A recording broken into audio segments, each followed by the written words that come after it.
ați revenit la Echilibru, sunt gazda dumneavoastră, psiholog Elena Harbur și după cum am vorbit data trecută, am revenit astăzi cu psihologia terorismului. Vorbim cu Răzvan Pantelimon, lector universitar și analist politic.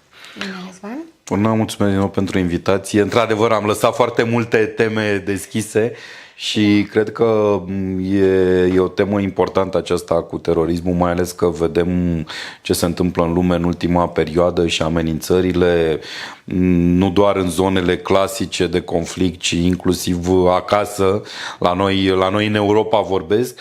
Din fericire, până acum în România nu am avut astfel de situații, dar cred că la un moment dat ele pot apare și aici.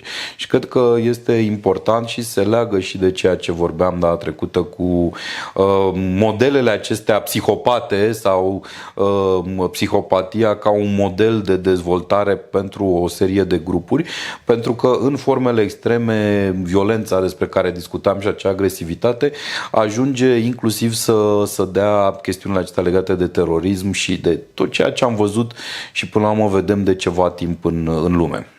Da, cred că este oarecum evident pentru toată lumea că nu poate să fie un om cu dezvoltare tipică, normală, sănătoasă, care să poată să facă un act de terorism.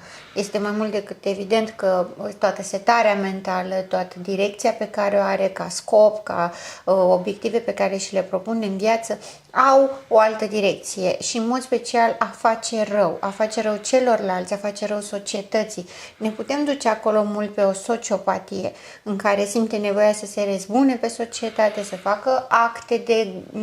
E o grandoare până la urmă, actele astea de a face rău la nivel macro. Da, până la urmă nu faci rău doar pe persoane.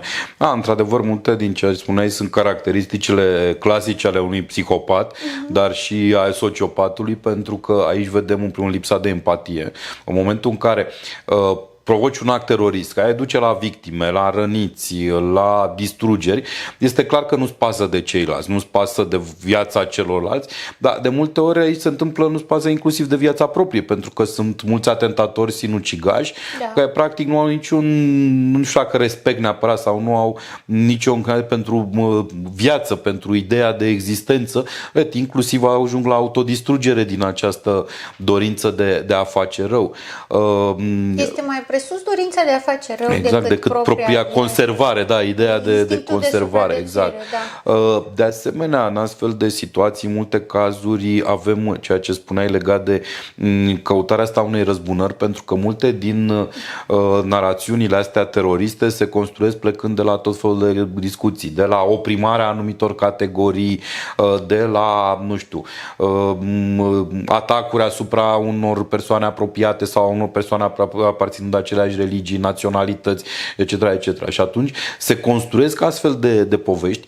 De multe ori, și aici vă o paranteză, este foarte interesant că liderii sau cei care construiesc poveștile astea sunt bine mersi prin alte țări și o duc bine cu averi impresionante și în condiții de lux, însă ei construiesc aceste narațiuni pe care le vând între ghilimele unor categorii de multe ori poate defavorizate, din medii cu probleme, medii mai sărace, cu nivel de educație mai scăzut. Nu întotdeauna, dar în multe situații se întâmplă aceasta. Mai mare de a fi manipulați exact. Și influențați. Și îi influențează, manipulează în direcția asta, ajungând până la chestiune de pierdere a vieții. Și vânzându-le, iarăși, între ghilimele, această poveste și apoi de grandoare despre care spuneai, da? O imagine, o răsplată, să audă lumea de mine, să mă pomenească că uite ce am făcut, și atunci ajungi să faci unor astfel de acte cu niște justificări care nu rezistă unei verificări minime, dar nu mai judecă, adică nu utilizează gândirea critică, spiritul critic, și tocmai din dorința asta de a fi cunoscut, de a avea o grandoare, de a avea o imagine, chiar dacă negativă. Și am văzut imagini uneori cu acești teroriști care nu au nicio remușcare, pentru ei chiar un act de valoare, de mândrie, faptul că au omorât niște oameni sau că au indus toată această chestiune în societate, pentru că scopul fundamental al terorismului și al teroriștilor, indiferent de tipul său, să spunem, sau de modalitatea, de fapt mai bine spus mecanismul sau ideea în numele căruia realiza aceste acte, nu este neapărat obținerea unui rezultat imediat. Pentru că cred că nimeni dintre ei, sau în fine, ar trebui să fie conștienți că nu poate să obțină, nu știu, răsturnarea unei ordini sociale sau înlocuirea, dispariția tuturor reprezentanților unei religii sau orice vrei, da, din toate aceste chestiuni, ci să inducă o stare de teroare și de frică în societăți, în rândul celorlalți. Ca la un moment dat, da, să obțină o supunere, să obțină eventual de frică niște concesiuni sau niște măsuri.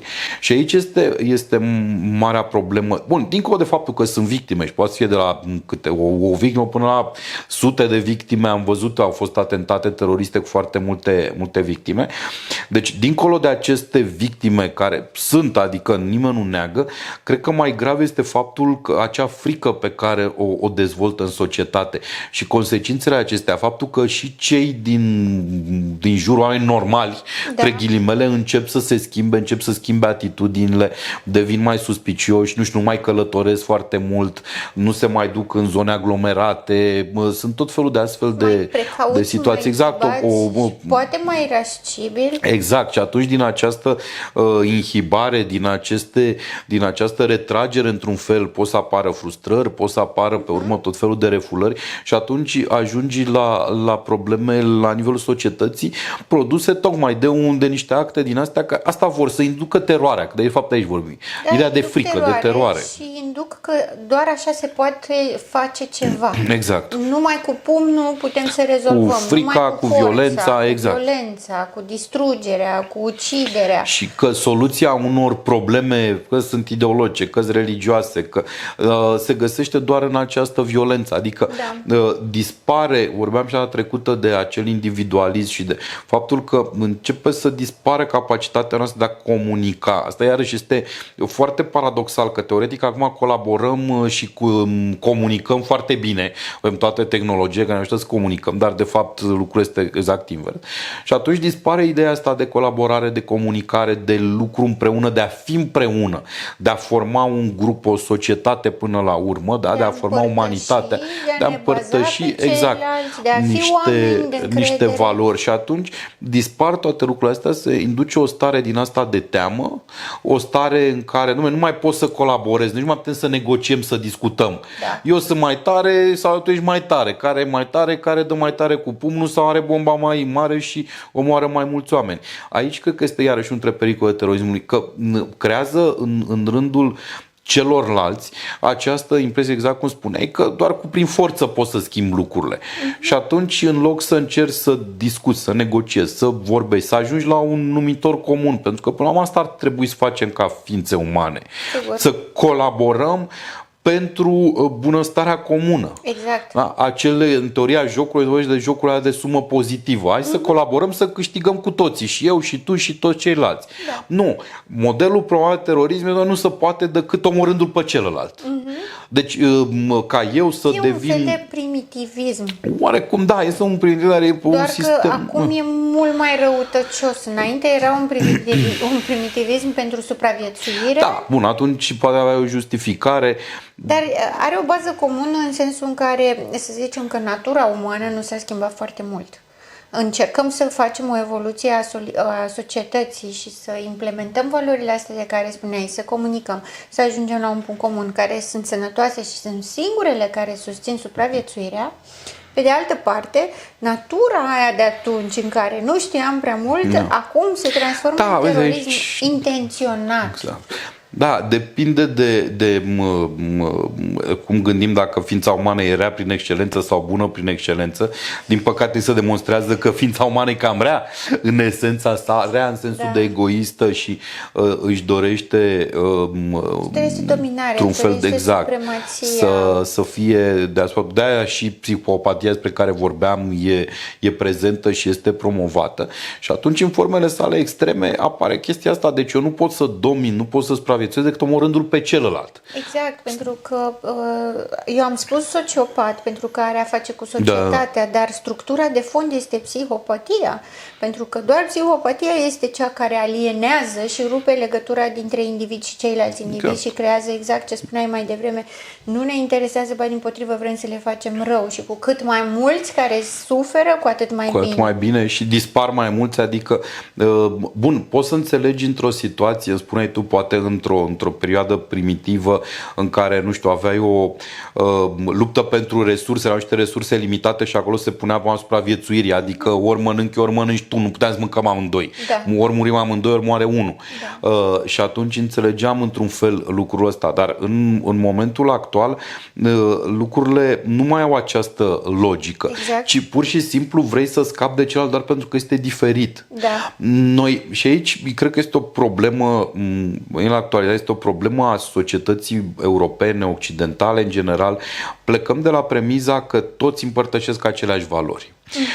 De valori democratice, de colaborare, de apropiere între noi, de respect pentru viața celuilalt, respect pentru fiecare individ, etc., etc. Și atunci venim cu acest tip de valori, credem că ele sunt, și este declarat că sunt universal valabile, și toată lumea le aplică, doar că eventual nu le cunosc. Și atunci singura sarcină are să le explicăm și altora să le arătăm ce bune sunt aceste valori și automat persoanele respective, grupurile sociale respective sau indivizii, dacă vorbim de cazuri izolate, vor internaliza și vor accepta aceste valori. Și asta cred că a fost până la urmă punctul central al ceea ce a însemnat în ultimii 50-70 de ani societatea occidentală democratică, mai ales de Uniunea Europeană care vorbește de unitate în diversitate. Da. Pentru că am putut, în fine, nici în Uniunea Europeană nu avem în totalitate chestiunea asta, dar am reușit să depășim niște elemente care ne separă și să înțelegem că putem fi diferiți, dar în același timp uniți.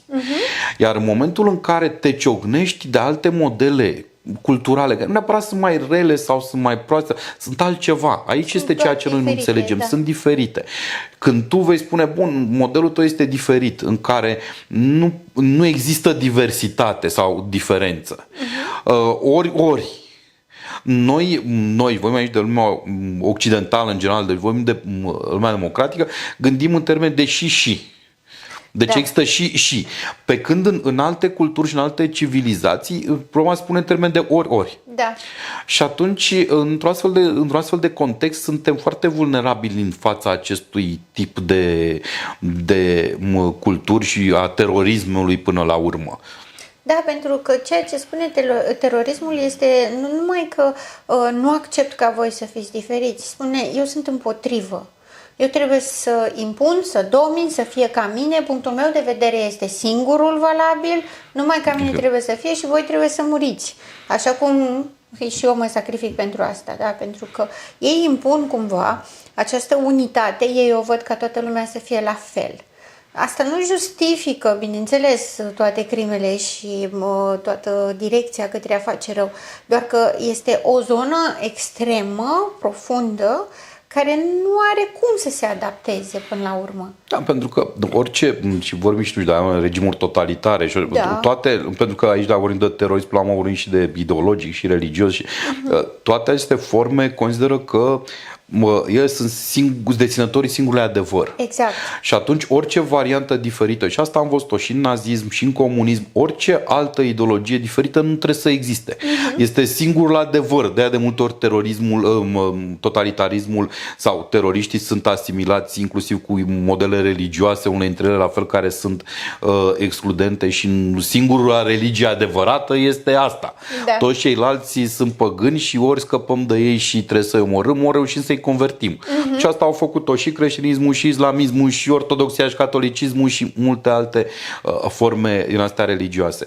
Și atunci, deci, repet, noi plecând de la modelul ăsta integrativ și acceptându-l, de multe ori nu știm cum să gestionăm. Credem că, bun, lucrurile or să meargă de la sine, or să funcționeze de la sine.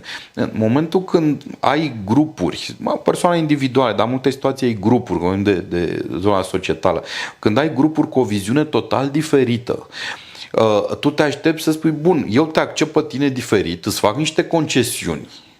Că au fost multe în Europa și au început criticile la acceptarea tuturor diferențelor ăsta. Eu te accept, da, și tu acceptă-mă. Pe când celălalt spune, nu, eu nu pot să te accept. Și tu trebuie să faci ca mine. Eu spun, bun, eu fac ca mine, tu faci ca tine, te las, nu te oblig să faci ca mine. Pe când în astfel de situații se ajunge, nu, tu trebuie să faci ca mine. Și dacă nu vrei, te oblig prin această teroare. Da. Asta este ideea terorii și fricii. Îi induce o asemenea frică încât omul să acționeze sau să transforme în ceea ce ești tu de fapt, sau să dispară total, adică astea sunt variantele. Nu poți să accepti varianta unei, exact, ori nu ești, da. Nu accepti varianta unei coexistențe până la urmă. Și din păcate aici modelele democratice, modelele pe care noi le promovăm în Europa și în Occident până la urmă, se dovedesc într-un fel, nu știu dacă neapărat un eșec, dar se dovedesc slabe și ineficiente în fața unor astfel de modele. Acum s-a trezit o parte a conștiinței, să spunem, politice și decizionale, stați că am greșit, că am încercat să vedem să acceptăm orice diferență fără să impunem niște limite, dar acum este foarte greu pentru că să mai revii, pentru că mulți dintre acești teroriști pe care îi vedem și realizează atentate nu sunt neapărat persoane care acum s-au radicalizat, ci unii dintre ei poate sunt la a doua, la a treia generație în țările de origine. Da. Unde Franța, Belgia, Germania, unde am văzut atentate, deja unii dintre ei erau la a doua, a treia generație, dar nu au să integreze. Atunci ideea că, bun, tu ești acum altfel, eu te accept, dar treptat te vei integra și vei accepta ca și mine diferența, vei educa copiii în ideea de diferență, ce vreau și data trecută apropo de modul în care sunt crescuți copiii, este un eșec, clar. Exact, pentru că presupune într-un mod mai blând același lucru. Exact. Tu trebuie să te transformi după mine. Pe când în situațiile astea ai niște grupuri care sunt diferite, care își mențin aceeași identitate, care transmit identitatea respectivă, la care se mai adaugă frustrări provocate de problemele economice, pentru că în multe zone teroriștii vin din zonele sărace, să spunem, ale societății sau cu un nivel scăzut de educație, un nivel precar de educație. Sunt și excepții, dar de multe ori vin din zona aceasta. Și atunci, deci este, repet, un eșec al integrării. Nu știu dacă n-ați spune neapărat că oamenii aceștia au niște probleme psihice, pentru că am văzut multe studii apropo de problemele, sau se pleacă de la ideea că teroriștii sau cei care, nu știu, în perioada nazismului au realizat Holocaustul sau au avut ideea lagărilor, au niște persoane cu probleme psihice. De la Hitler vorbind și multe persoane cu probleme psihice. S-au făcut multe studii de-a lungul timpului care demonstrează că mulți dintre aceștia, multe dintre persoanele astea, sunt persoane normale în sensul, nu sunt schizofrenii sau persoane cu probleme psihiatrice, ci sunt persoane, într-adevăr, care dezvoltă o formă în asta de psihopatie, de diferențiere, să spunem, sau disarmonie, cum vorbeam data trecută, și care nu mai au niciun respect pentru viața umană, care puși în niște poziții în astea de forță vor abuza de putere și de forța pe care o au. Deci aici este, cred eu, problema că orice persoană la un moment dat fiind un context, poate să ajungă să se radicalizeze și să realizeze atentate sau să facă, nu știu, crimele pe care le-am văzut de-a lungul istoriei. Și asta revenim la impulsul agresiv și la tendința naturii umane, să zicem, până la urmă, de a avea această violență. de agresivitate, exact. De agresivitate și atunci mediul, contextul face diferența dacă dezvoltă un comportament agresiv sau îl ține sub control. Acum, nu avem o certitudine. Există, da, acest potențial. Când avem o pulsiune agresivă, că știm, ne naștem toți cu o pulsiune agresivă, pentru că asta ne face să ne ridicăm din pat dimineața, asta ne face să ne punem obiective, scopuri, să le urmăm, să avem tendința să muncim mult, să ne creăm cariere. Agresivitatea este necesară în tot ceea ce facem, însă ea, într-un context de presiune și de forță, de privare de opțiuni și de șanse, poate într-adevăr să creeze comportamente violente. Dar chiar și asta are o limită, pentru că atunci când o personalitate este dezvoltată normal și este aproximativ armonioasă dezvoltată, ca să specific ce înseamnă normal, întotdeauna există acest filtru între mine și celălalt, pentru că există empatia, pentru că există compasiunea și atunci am tendința, chiar dacă am un puseu sau simt nevoia să-mi recuperez o nedreptate sau cel puțin să scap din presiune, întotdeauna există o limită la care mă opresc. De asta s-au și asociat actele de terorism cu partea de psihopatie, pentru că e clar că trebuie să că nu există niște limite și nu spa. Da, acum cred că cu toții, că toată ai vrut să omori pe cineva, începând cu părinții, profesorii, colegii de serviciu și altele, sau nu știu, persoane pe stradă, adică există această, într-adevăr, ai tendința asta câteodată. Însă aici intervine partea și de educație și de socializare, modul în care te formezi în societate, astfel încât să nu dai frâu unor astfel de comportamente și să accepti și altceva, să accepti o diversitate, diferență, etc. Sigur. Și religia în sine, pentru că chiar dacă religia nu promovează a face rău celorlalți, este folosită în sensul ăsta, cel puțin în partea asta. Da, în multe variante, aici putem să înțelegem un lucru, mulți dintre acești teroriști nu acționează de nebune, că nu mă trezesc eu acum, mă duc pe stradă și mă arunc în aer și mai omor niște sute de persoane. Da, aici de un singur, că sunt și cei care, zicem, sunt lupii singuratici, cum sunt numiți. Da. Ei o fac în numele unor idealuri, unor utopii. Exact. Iar utopiile lor, dacă îi asculți, au o bază pozitivă. Da, până la urmă, dacă spun că spuneam mai devreme de nazism, de comunism, până la urmă și ideologiile totalitare au omorât milioane de oameni, au băgat în lagăre milioane de oameni în ideea unei utopii impuse. Că era o societate fără clase sociale în care toată lumea trăiește la fel și fericită. Da. Că vorbeam de o societate pură, rasial, cum era cea nazistă. Deci erau niște idei, niște utopii. Însă modul în care decizi să acționezi și să ajungi să obții rezultatul respectiv, cred că face diferența între dictator, terorist și omul normal, pentru că cu toții avem niște viziuni, avem niște, nu știu, poate niște utopii, să spunem, sau idealuri. Încercăm poate să-i convingem pe ceilalți, dar aici e diferența între a convinge și a obliga. Da. Pentru că, până la urmă, eu, repet, cu toții, da, și eu și tu și eu, încercăm să convingem niște oameni că, uite, așa ar fi bine, sau modelul ăsta este bun, sau ascultăm și părerile altora și tot așa. Dar nu faci să nu-i obligi pe ceilalți să-ți adopte modelul respectiv. Pe când din acești teroriști și cei care merg în zona asta, exact asta fac, adică încearcă să-i oblige pe ceilalți să accepte ca unicul adevăr sau unica variantă dezirabilă ceea ce spun ei. Da. Pentru ei nu mai există altceva, nu mai există altă variantă, doar acel model. Și atunci, din acest extremism, că tot vorbește de extremism sau fundamentalism, se ajunge la niște chestiuni foarte grave, pentru că multe crime, unele de cele pasionale sau motivate economic, multe crime nu au avut de-a lungul timpului, de-a lungul istoriei și a existenței societății umane, au avut niște justificări pozitive până la urmă, da?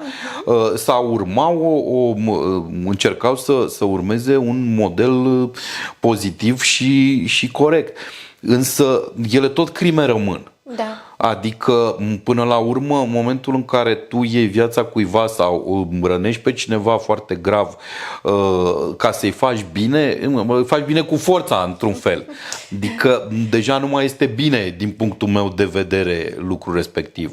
Nu mai este bine clar. Da, că poți să încerci să explici, să convingi. Nu puteți să niciodată că o crimă este bună. Păi da, dar pentru mulți dintre cei care merg în zona asta sau în mediile astea, da, pentru ei este bine, adică inclusiv e un act de onoare, un act pozitiv, că au murit ei și nu știu câte zeci, poate sute de persoane și tot așa. Gratificarea în viața de acum. Exact.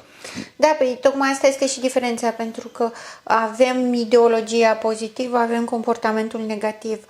Dacă este să le asculți povestea, poți să zici, da, e o poveste frumoasă, dacă te uiți la fapte, ești, cum e posibil așa ceva?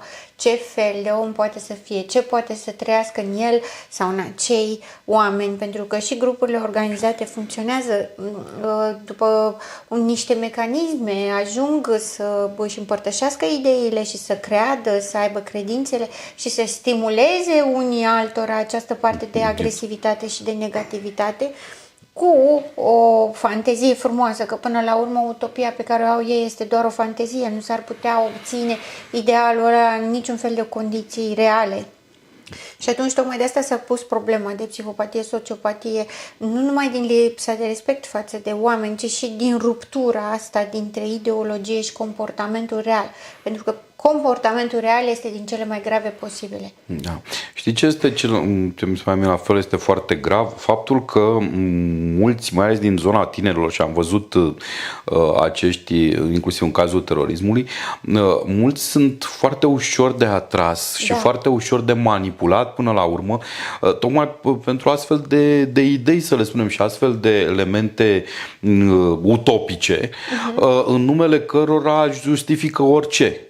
Și aici cred că iarăși intervine și rolul educației, rolul modelului socializator, când trebuie să faci în așa fel încât ca tânărul respectiv, copilul, viitorul adult să nu fie de ușor influențabil. Îi promit ceva pe lumea cealaltă sau ia uite ce frumos va fi realizarea nu știu cărui model.